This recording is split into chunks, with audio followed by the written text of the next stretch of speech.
Incremental Improvements. See, that's definitely getting better. Welcome back to Incremental Improvements, episode, I think 5, maybe 6, I think 6, 5, I'm not sure. Anyway, today we're going to talk about pets and how you can be entertained by your pets in quarantine. My good friend Kasey is coming on to talk about that. And well, why don't I let her introduce herself? 1 second, I'm just going to bring her in. There, hello, Kasey. So I've already said that we're going to be talking about pets today. Thank you for joining me on Incremental Improvements. Thank you for having me. I'm very excited about this episode. Got a big animal lover. I get that from my father. So I think, why don't you first talk about how we know each other? So I haven't given it away. So how did we, I mean, you knew Cyrus, my husband. Yes. But tell me how we met. All right. Well, I knew Cyrus. Cyrus and I had been working together on a production. So he was just kind of in my friend group and probably on my Facebook group. And I also am a big animal lover, of course, like you are. And I have always been really involved in animal rescue and fostering cats and dogs and helping cats and dogs find new homes. So I was fostering at the time when I first met Cyrus, kittens for a rescue called Team Cat Rescue, and I was probably sharing tons of cute photos all over my social media about these 2 little kittens that needed a home. And that's when you guys came in, because I believe your daughter Eliza was just like little at the time. It blows my mind when I see her now, but she really wanted to have some kittens, and I had these beautiful little guys up for adoption. So you came over to my house to meet them, and that's the first time I think I met you as well. And so I should say, spoiler alert, we ended up adopting those kittens who are now Jetta and Marshmallow. And I thought it would be fun to show, I'm going to figure out how to share my screen here. I thought it would be fun to show the size of those cats. And I remember too, Cyrus very specifically said to me, how big will these kittens grow? And I said, well, I don't know. They're like, every cat's different and they're very different. But at the time you adopted them, they were very young and they were very tiny. As we'll see from cute photos, they were just little fluff balls. So tell me, oh my goodness. I'm showing our Zoom meeting. Can you, oh, here we go. Can you see them? How do I get the whole, what am I showing here? Look at there's one. I'll do it like this. Can you see one of them right now? I can, yes. And then there's the other one. I'm trying to share the screen. So they were teeny, tiny, little sweetie pies. And then they grew. So I guess when you're adopting, you don't know what they're going to become. So I'm going to see, usually they come because I think it'll be fun to show what they became. We'll see if, oh, there it comes. I was going to point my computer. Oh God. Opa! That wasn't a cat. That was my daughter. Well, welcome to, well, I guess this isn't live, but welcome to Incremental Improvements. Fun fact, we've broken every single wine glass we have while we've been in isolation. Eliza, I need you to go get Marshmallow quickly. She's scared. So this is what happened, for those of you who couldn't see. The cats came running, made my daughter jump. She broke a glass, and then the cats, here we go. Oh. Should I get the snake? So no. So this is Marshmallow. He's already purring. Look at how big he is. Oh, he sees himself. I'm going to stand up so you can get him.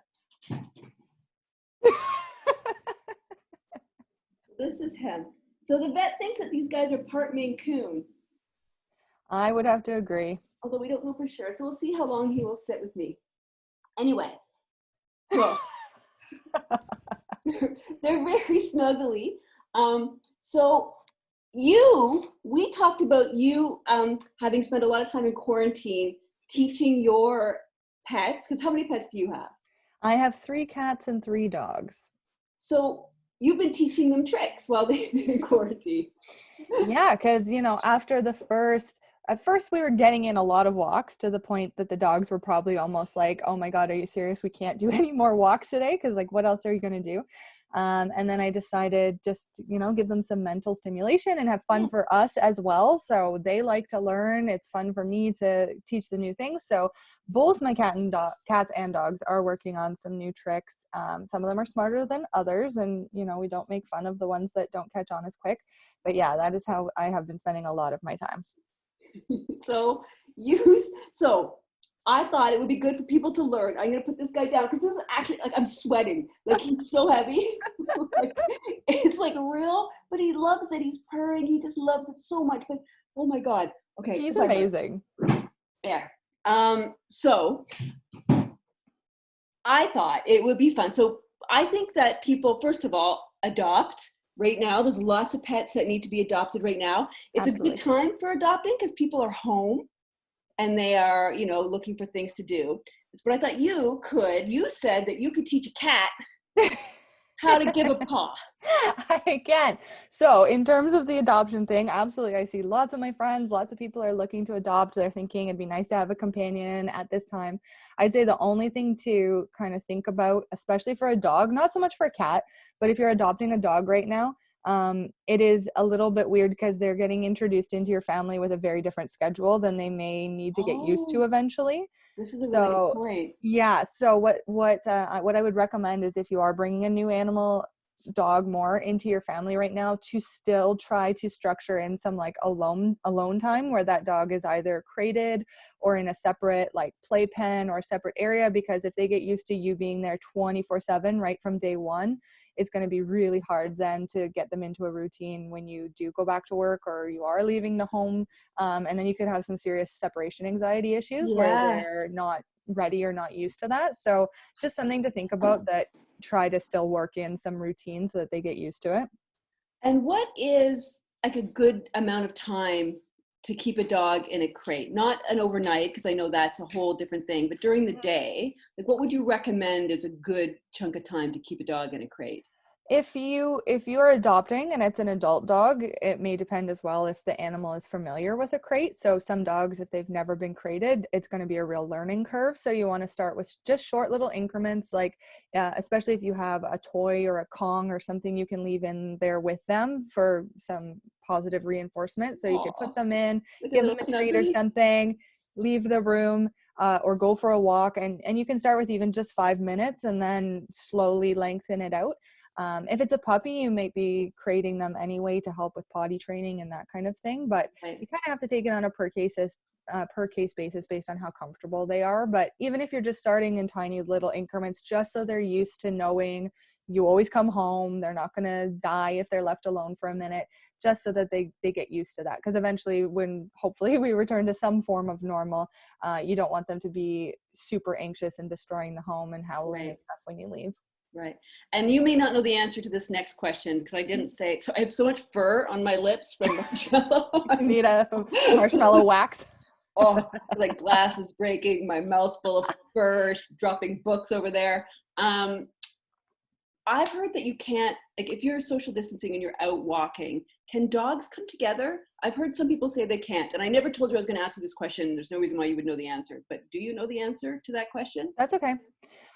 I've been doing a lot of research about it, so I'm not a medical expert, I'm not a veterinary expert, but from what I understand is that there is maybe potential that cats can contract coronavirus.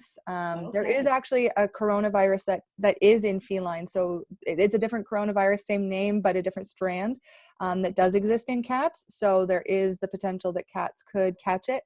Right now they're saying dogs can't catch it, but what they could do is transport it on their fur. So if somebody has it and they're petting their own dog and then you pet their dog or your dog comes into contact with their dog, there is, I think, some amount of slim chance that there could be transfer on the surface, just the same as there would be risk of touching any other surface like your groceries or anything else. So in that way, that's why they're asking dogs to stay on leash.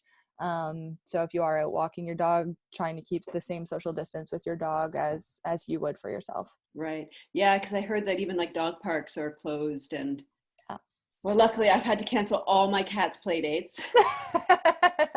I'm sure Marshmallow is a social butterfly, so yeah, you saw how much he wanted to get out of my arms just then. Mm-hmm. Okay, so at the end of this, I'm going to put some websites and some places where people can start researching if they maybe want to adopt or what that might look like. And so with your help, I'll link people to places where they can at least start looking into that as potential. But before we go, I want to know, how do I teach my cat to shake my hand? All right, so cat or dog, same process. Cat a little bit slower, mostly just because I think also cats don't really want to please us as much as dogs typically do, but absolutely can be done. So you want to make sure you have a really high priority treat, something that they love. So with my dogs, sometimes I use like cut up hot dogs, which is kind of gross, but it's like really smelly, really like they're really into it. You need something that they're really into. So like a dried kibble, if they're not really motivated by that, it might not work. So depending how motivated your cats are and how much they like their treats, as long as then you're good. Then you've got check one, you've got a good motivating treat. That's step one. And then basically what you have to do is you're going to take your treat and you decide what the behavior is that you want. So in this case, you want them to, in some form, like give you their paw or, put their paw into your hand. So what I would do. Them doing the dishes. I thought okay, good to know. So this is step pause, and then I'm building up to housework. Okay, all right, I'll keep that in mind. So we're gonna take your treat, and what you want to do is as soon as you see the first sign of the behavior you're trying to reinforce, you're gonna give them that treat. So if you hold the treat up, wait until they lift a paw, maybe they paw your hand to try to get the treat. The second you see that paw, and it's all about timing, the second you see that paw come up, treat.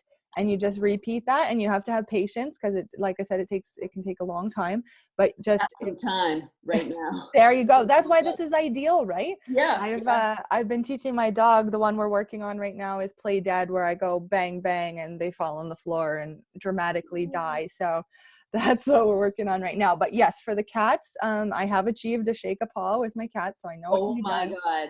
God. You just hold that treat there, wait till you see the paw come up, give the treat, wait till you see the paw come up, give the treat. And as soon as they kind of get that click in their mind that it's happening, one causes the other, then you can take it kind of further and get more specific with what you want. But it's just really, it's about timing. The faster you can give the reward after you see the response, the easier it is for them to understand what you're going for.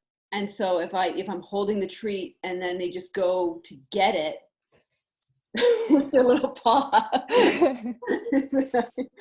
Yeah, so you can take their, like, if they do go and like paw at your hand, then you can take their paw and right away give them that treat. With my dogs, I use something called a clicker. So it's just literally a little clicker button, and it helps them identify the positive action. So the second you see that action, you click, and that tells them like, yes, that was it. And then once they know what they're looking for, then it's really easy for them to repeat the behavior for you in order to get the treat. You just have to kind of get over that communication barrier of getting them aware of what it is you want from them. Okay. Well, if I manage to teach this to my cats, I'm going to have you back. Yes. I'm going to have you back, and I'm going to show you, because my cats, they're not the most active. Like, well, they will like run around, but they're quite loungy and they're quite snuggly. But I would be excited beyond reason if I actually taught them a trick. Now, they're 6, if you can believe it. That's when we did that adoption. That makes me feel old. Okay. Is there an age, like, are they like kids where they learn easier when they're like you can't teach an old dog new tricks kind of scenario? I'm going to say, with my somewhat professional opinion, I don't think that age is a huge factor. I have only ever adopted animals. I've never had like a puppy or, well, I've had some kittens, but I've never had any puppies. And I have not had any trouble with training or tricks. I think it's more about the individual personality. So you might find that, especially with cats, they might be a little bit like, screw you, I don't really want to do this. But I don't think it's age. I think it's just personality and how motivated they are. And again, how motivating the treat is. So if it's something they really want. That's the trick. I think that's the incremental improvement that you have taught me, is that these look about as good as they taste, I think. Like, completely dry, decorated by my daughter at 4. So I think I should try to get something a little bit more cat appealing. That may help. Yes. I know when I was working in cat rescue, we often got called to help with feral cats that were outdoors that nobody could catch. And Oh, I heard it. one of the fosters I was working with used to use shrimp. So like those are some pretty spoiled feral cats, but she would use shrimps to like lure them in so that we could take them to get neutered and whatnot. So I definitely a don't know if I good. can hold shrimp. I don't like shrimps, but one second, I'm grabbing, I've left because Marshmallow came back. So like, since we're gonna be wrapping up soon, maybe I would bring him back to say goodbye. I just love the mane. He's like a Well, he's got like lion. this lion thing happening. We have to brush him quite a bit. Yeah. He's the biggest one. Jed is not quite as big. And I mean, that's a good point too, Joanne, if you're thinking about getting a pet, like thinking through, for example, like what you want your lifestyle to look like. If you don't want to have a lot of shedding and you don't want to be doing a lot of brushing, this probably isn't the right cat for you, right? So putting that thought in He's the right beforehand. I'm seeing if he'll eat a treat. Are you interested in this? Oh, He's like, yeah. he's like, I wouldn't say he's ravenous about it, but he's like, there he goes. Now will you shake my, yay, shake my paw. Well, thank you so much. I have to say, I love the cats that you adopted to us. They've really made our lives very happy. They were, I'd show Jetta too. He's right over there, but I can't hold them both at the same time. I just think everybody should go out and, I mean, if it's appropriate for you in your home, because you want to get the right, we just adopted a snake, so we'll see how that goes. But I love him too. He's very sweet, and I'm going to show him on another episode.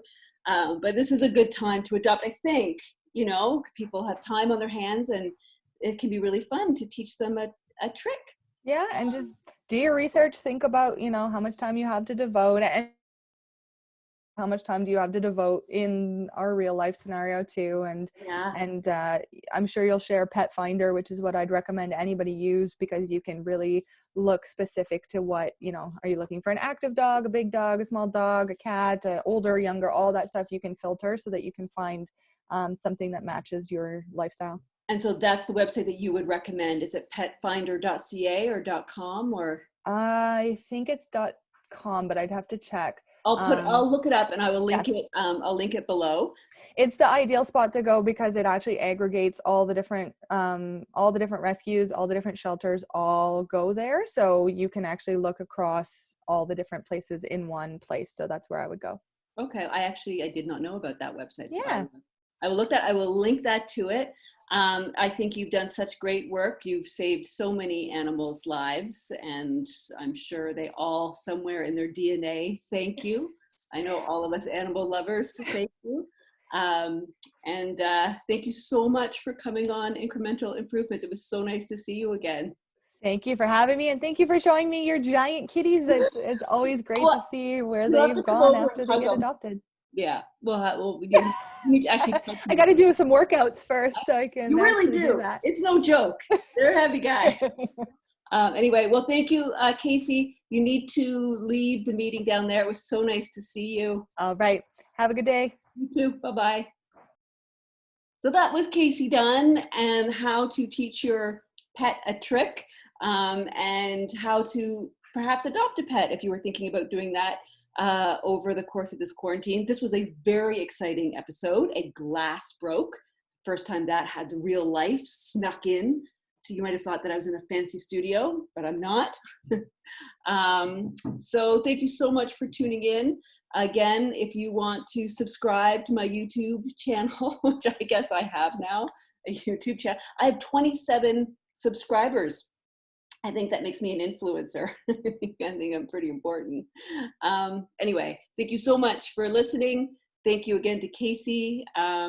You know, if it feels right to you, this might be a good moment to adopt a pet. I know that I think there is a lot of people adopting right now, and maybe you will become one of them. Anyway, thank you so much for listening and for tuning in again. And I hope you're having a lovely, safe, and happy time in quarantine. Bye-bye.